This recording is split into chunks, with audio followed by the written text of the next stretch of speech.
Hello YouTube family, आप सभी का स्वागत है मेरे यूट्यूब चैनल में। तो आप सब कैसी हैं कमेंट करके जरूर बताइएगा। आशा करते हैं कि अच्छी होंगी, हम भी अच्छे हैं। तो बहुत दिनों से मैंने कोई भी वीडियो नहीं पोस्ट किया था, बहुत ज़्यादा बिजी होने के कारण मैंने कोई भी वीडियो पोस्ट नहीं किया था। नवरात्रि के समय में बहुत ही ज़्यादा कपड़ा सिलना पड़ गया था और घर का भी काम था, इसके कारण मैंने कोई भी वीडियो नहीं पोस्ट किया। तो उसके लिए सॉरी, और आप सब का इतना प्यार और सपोर्ट के लिए बहुत ही ज़्यादा थैंक यू आप सभी को। आप सब इतना प्यारा प्यारा कमेंट करती हैं और मुझे सपोर्ट करने के लिए आप सभी को दिल से धन्यवाद। तो आज हम बात करेंगे ना कि जो भी हमारी सिस्टर या बहनें, छोटी बहनें जो भी सिलाई सीखना चाहती हैं या सीख रही हैं, तो उनको जैसे कि जल्दी से सिलाई सीखना है। जैसे कि कोई भी होता है कि है ना, जो कोई काम सीखता है तो वो सोचता है कि हम जल्दी से इसको सीख लें। तो आज हम एक जैसे ये टिप्स बताएंगे कि किस तरीके से आप जल्दी से सिलाई सीख सकती हैं और बहुत ही आसान तरीके से, और आपको सिलाई सीखने में मज़ा भी आएगा। जैसे कि बहुत ही ज़्यादा अच्छा लगेगा कि हाँ, मैं इस काम को और करूँगी। तो ऐसा, तो आज हम बताएंगे वही 3-4 बातें कि आप किस तरीके से देखिए सिलाई सीख सकती हैं बहुत ही ज़्यादा अच्छा।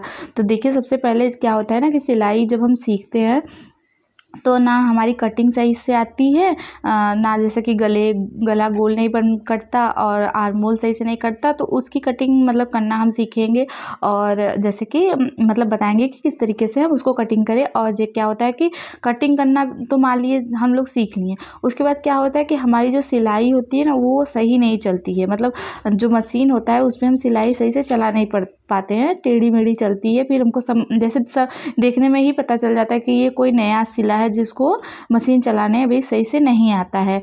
तो सबसे पहले ये देखिए कि आप पेपर पे, या जैसे कि कॉटन का कपड़ा हो गया जो ख़राब है, घर में यूज नहीं करने लायक है, जैसे कि ख़राब हो गया है, तो उस पे आप ना सबसे पहले निशान लगा करके कटिंग करना। डेली में आप पेपर पे कटिंग करना सीखिए।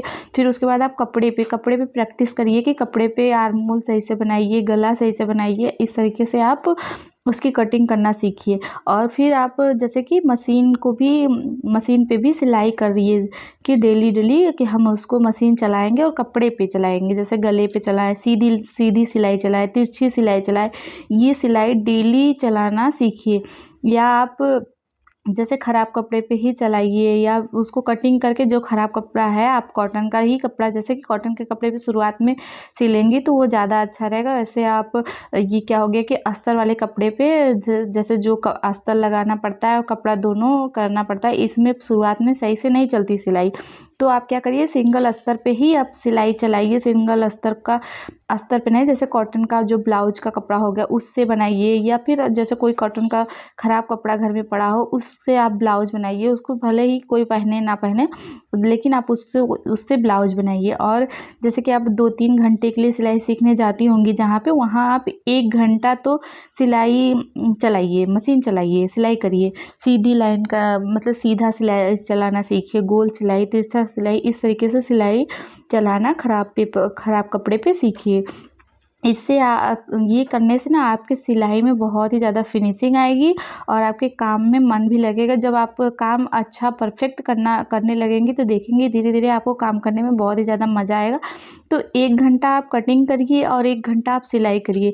इस तरीके से आपके काम जैसे कि सिलाई में भी फिनिशिंग आएगी, और जब आप 1 घंटा कटिंग करेंगे तो उस कटिंग में भी आपको बहुत ही ज़्यादा मज़ा आएगा, और आपके कटिंग की भी जो फिनिशिंग आएगी। तो इस तरीके से आप निशान लगाना भी डेली, ऐसा नहीं कि एक दिन हम सिलाई किए तो एक दिन हम गैप कर दिए, ऐसा नहीं करना है।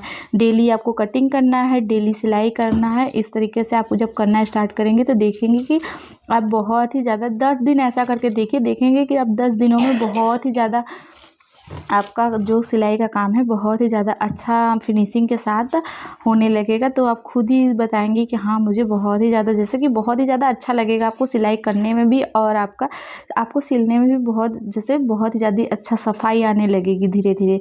तो और शुरुआत में देखिए, शुरुआत में आप पेटीकोट सिलिए, जितना आपके पास पेटीकोट हो आप सिल सकती हो उतना सिलिए। जैसे कि 2, 4, 5, 6, 10 जितना है, क्योंकि पेटीकोट का कपड़ा क्या होता है, कॉटन का होता है, थोड़ा मोटा होता है और सिलने में भी बहुत ही ज़्यादा अच्छा होता है। इससे आपकी क्या होगी कि कटिंग में भी सफाई आएगी, और आपको जो कि सिलाई में भी आपकी सफाई आएगी। तो इससे आप सबसे ज़्यादा मतलब सबसे पहले आप पेटीकोट को कट करिए, पेटीकोट को सिलिए।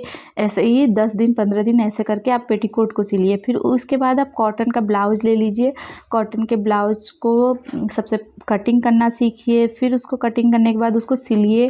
जैसे कि देखिए, एक ब्लाउज़ को सिलने में ही आपकी फिनिशिंग तो आएगी नहीं, तो इस तरीके से जैसे आप 10 दिन 15 दिन पेटीकोट बनाई हैं, उसी तरीके से आप 10 दिन तक ब्लाउज़ ही बनाइए। जब आप एक कपड़े को लगातार बनाएंगी तो वो कपड़ा क्या, उसको काटते और सिलते, ये जैसे क्या होता है ना कि दिमाग में बिल्कुल एकदम बैठ जाता है कि हमको इस तरीके से इसको कटिंग करना है, इस तरीके से इसको सिलना है। तो इसी तरीके से आप 10 दिन 15 दिन तक एक कपड़े को कट कर, जैसे ब्लाउज बना रही हैं तो 10 दिन तक 15 दिन तक ब्लाउज ही बनाइए। जैसे जितना भी आप बना सकती हैं उसमें ब्लाउज, उससे आप 10-15 दिन तक ब्लाउज बनाइए। 10-15 दिन तक पेटीकोट बना रही है तो उसके बाद आप फिर ब्लाउज बनाइए। फिर इस जैसे कि शुरुआत में आप अस्तर वाला ब्लाउज मत बनाइए कि कपड़े जो साड़ी में से ब्लाउज निकलता है ना, उसमें अस्तर भी लगता है, तो अस्तर वाला ब्लाउज मत बनाइए। शुरुआत में आप कॉटन का ब्लाउज बनाइए। कॉटन का ब्लाउज बनाएंगे तो आपको बनाने में भी आसान रहेगा और समझ में भी आएगा। फिर उसमें आपकी सिलाई भी, तो फिर सिलाई का भी फिनिशिंग भी तो लाना है। तो इस तरीके से आप सबसे पहले आप कॉटन का ब्लाउज बनाइए। फिर उसके बाद जब आपकी फिनिशिंग अच्छी हो जाए, आपको लगे कि मेरी हाँ अब मैं इसको कट कर लूँगी और फिनिशिंग मेरी अच्छी आ रही है, फिर आप उसके बाद अस्तर वाली ब्लाउज को बनाने की कोशिश करिए, फिर बनाइए। देखिए, सबसे पहले क्या होता है कि जब हम सीखने जाते हैं तो हमें बेल्ट वाली ब्लाउज को नहीं बताते हैं, बिना बेल्ट वाले ब्लाउज को ही बताते हैं। जिसको हम सादा बिना बेल्ट वाला ब्लाउज होता है उसको सादा ही बोलते हैं। तो जैसे कि आप बिना बेल्ट वाले ब्लाउज को बनाइए। फिर उसके बाद आप बेल्ट, जो कॉटन का ब्लाउज है उसी पे आप बेल्ट वाले ब्लाउज को भी बनाना सीखिए। इस तरीके से करने से आपके काम में ज़्यादा से ज़्यादा सफाई आएगी। और आपको जहाँ पे समझ में ना आए, जहाँ पे जैसे कि आप जहाँ पे कटिंग ना समझ में आए, सिलाई ना समझ में आए, जहाँ पे आप सीखती हैं वहाँ पे उनसे पूछा भी करिए कि यहाँ पे ये कैसे होगा, किस तरीके से कटिंग होगी, किस तरीके से सिलाई होगी, थोड़ा बताइए मुझे। इस तरीके से आप पूछा भी करिए। बहुत लोग ऐसे होते हैं ना कि जैसे कि वो सीखने तो चली जाती है लेकिन वो शर्माती है, वो पूछती नहीं है। जो सिखाने वाली बताती है उतना ही वो सुन लेती हैं, उतना ही कर लेती हैं, खुद से नहीं पूछती हैं। तो खुद से भी पूछने की कोशिश करिए कि यहाँ पे कैसे होगा आज मुझे। जैसे कि आप ये भी बोलिए कि मुझे आज ये कपड़ा बनाना है, इस तरीके से बनाना है, आप बताइए। और देखिए, आप जब नया नया कोई चीज़ बनाएंगे ना तो आपके अंदर वो और भी उत्सुकता बढ़ेगी कि मैं ये बनाऊंगी, वो बनाऊंगी। इसी तरीके से सिलाई ज़्यादा जल्दी आप सीख पाएंगी।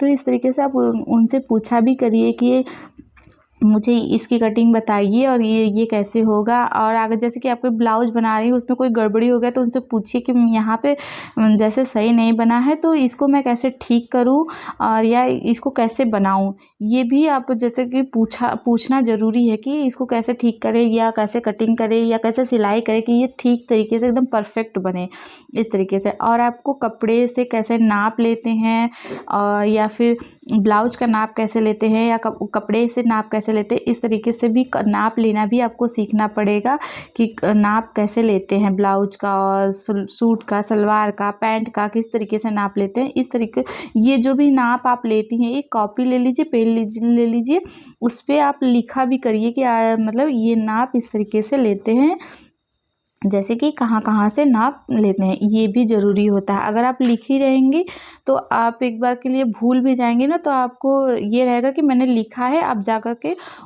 उसमें देख लेंगे तो आपको समझ में आ जाएगा कि हाँ हाँ यहाँ का नाप लेना है, इस तरीके से नाप लेंगे तो हम कटिंग करेंगे तो बिल्कुल सही बनेगा। तो इस तरीके से आपको नाप भी लेना सीखना पड़ेगा, तभी जाके आपकी कटिंग अच्छी होगी।